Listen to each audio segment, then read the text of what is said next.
আসসালামু আলাইকুম। সবাই কেমন আছেন? আলহামদুলিল্লাহ আমি ভালো আছি।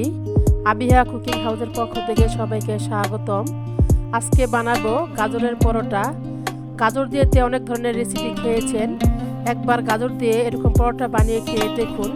ছোট থেকে বড় সবাই চেয়ে খাবে, এতটাই টেস্টি, সফট, তুলতুলে নরম, খেতেও খুব দুর্দান্ত। চলুন কথা না বাড়িয়ে কিভাবে পরোটাটা বানিয়েছি আপনাদের সাথে শেয়ার করে নিই। এখানে আমি 3টা গাজর নিয়েছি, একটু বড় সাইজের নিয়েছি। আমি পরোটা একটু পরিমাণে বেশি বানিয়েব, আপনারা আপনাদের পরিমাণ মতো গাজরটা নিয়ে নেবেন। এখন আমি এটা সরিয়ে নিচ্ছি। এবার একটা ছুরির সাহায্যে আমি গাজরের মাথা ডাল লেজটা কেটে ফেলে দিব।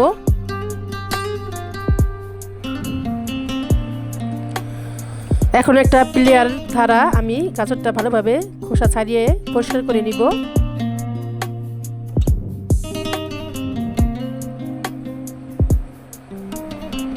আমার সবগুলো গাজর পরিষ্কার করা হয়ে গেছে, দেখুন কত সুন্দরভাবে খোসাটা ছাড়িয়ে নিয়েছি। এখন আমি গাজরগুলো কেটে নিব। খুব সাবধানে কাটতে হবে, গাজরগুলো একটু শক্ত, খুব সতর্কভাবে কেটে নিতে হবে। আমি এখন টুকরো টুকরো করে কেটে নিব। আমার সবগুলো গাজর টুকরো করে কাটা হয়ে গেছে, দেখতে পাচ্ছেন কতটা টুকরো করে কেটে নিয়েছি। মোটা পাতলা কোনো সমস্যা নেই। এখন আমি একটা বলের মধ্যে গাজরগুলো উঠিয়ে নিব।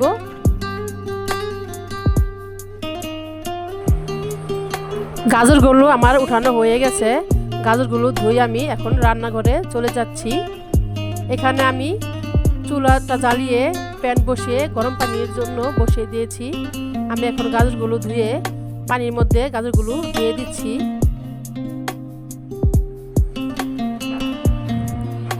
আমি এবার ঢাকনা দিয়ে গাজরগুলো সিদ্ধ করে নিব 10 মিনিটের মতন। 10 মিনিট পর ফিরে আসলাম।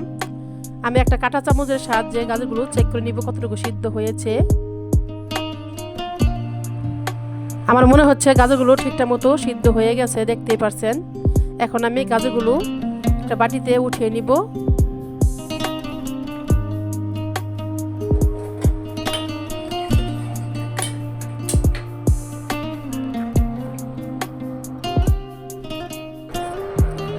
আমার সবটুকু গাজর বাটিতে উঠানো হয়ে গেছে।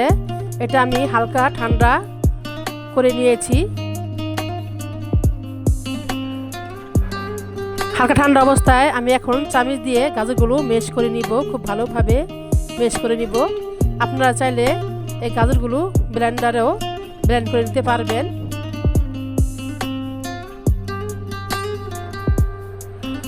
আমার চামচ দিয়ে মেশ করা হয়ে গেছে সবটুকু গাজর, দেখতে পাচ্ছেন। আমি একটু গোটা গোটা করে গাজরটা রেখেছি, খেতে ভালো লাগবে পরোটাটা। এখন আমি এটা সরিয়ে নিচ্ছি।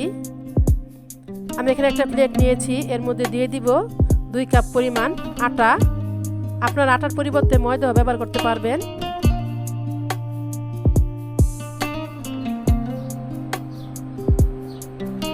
এখন এর মধ্যে দিয়ে দিব সবটুকু মেশ করা গাজর।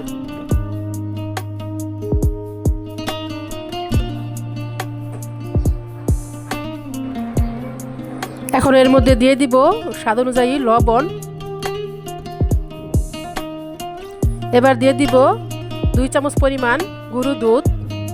দুধটা দিলে পরোটাটা খেতে খুবই টেস্টি হয়, আপনারা অবশ্যই দুধটা দেওয়ার চেষ্টা করবেন। আর দিয়ে দিচ্ছি 2 চামচ পরিমাণ ঘি।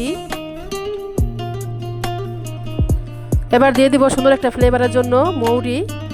আপনারা যারা মৌরি খেতে পছন্দ করেন না তাদের দেওয়ার দরকার নেই। এখন আমি ভালোভাবে হাত দিয়ে একটা ঘন একটা ডো তৈরি করে নিব। এখানে কোনো পানি ব্যবহার করতে হবে না।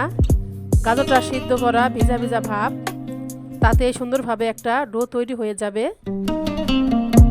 আপনারা তো গাজরের অনেক রেসিপি খেয়েছেন, একবার এভাবে গাজরের পরোটা বানিয়ে খেয়ে দেখুন। ছোট থেকে বড় সবাই চেয়ে খাবে, এতটাই টেস্টি হয়। খুবই টেস্টি একটি পরোটা। আপনারা অবশ্যই এভাবে একবার বানিয়ে খাবেন। কেমন হয়েছে কমেন্ট করে জানিয়ে দিবেন।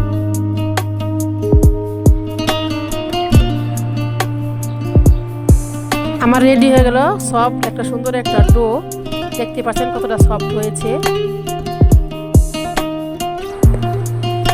আমি এবার ডোটা থেকে লেচি কেটে নিব। আপনারা আপনাদের পছন্দ অনুযায়ী চেলে কেটে নেবেন, ছোট হোক বা বড়। আমি মিডিয়াম সাইজ করে চেলে কেটে নিচ্ছি। আমি বেশি ভারীও বানাবো না, আবার বেশি পাতলা করেও রুটি বানাবো না। দেখতে পাচ্ছেন কতটা সাইজ করে আমি চেলে কেটে নিচ্ছি।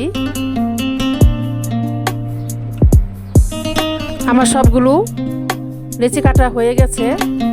দেখুন 7টা লেচি হয়েছে। এখন এটা আমি সরিয়ে নিচ্ছি। এখানে কিছু আটা দিয়ে দিচ্ছি।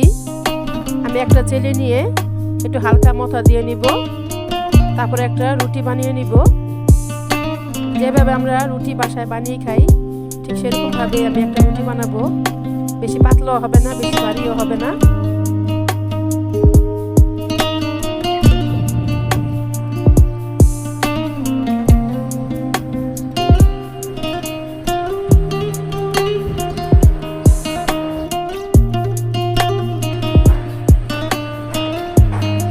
দেখুন আমার সুন্দর একটা রুটি হয়ে গেছে, বেশি ভারীও না বেশি পাতলাও না। এখন একটা প্লেটে উঠিয়ে নিচ্ছি। এভাবে করে আমি সবগুলো পরোটা বানিয়ে নিব।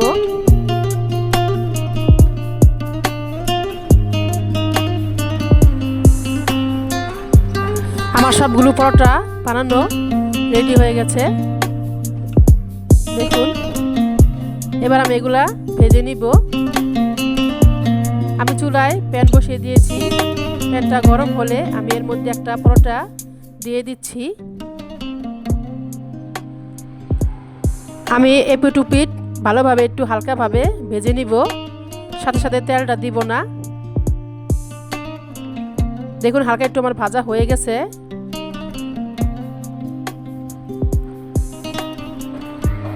আমি দোনো পিঠ ভালোভাবে একটু সেকে এখন উপরে তেল ব্রাশ করে নিব একটি ব্রাশ দিয়ে।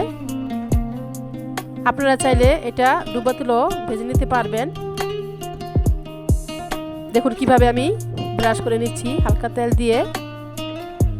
যারা তেল পরিমাণে কম খান এভাবে হালকা ব্রাশ করে তেল দিয়ে পরোটা বানিয়ে খাবেন, খেতে খুবই টেস্টি হয়। আমি অপর পিঠ উল্টিয়ে আবারও তেলটা ব্রাশ করে নিব।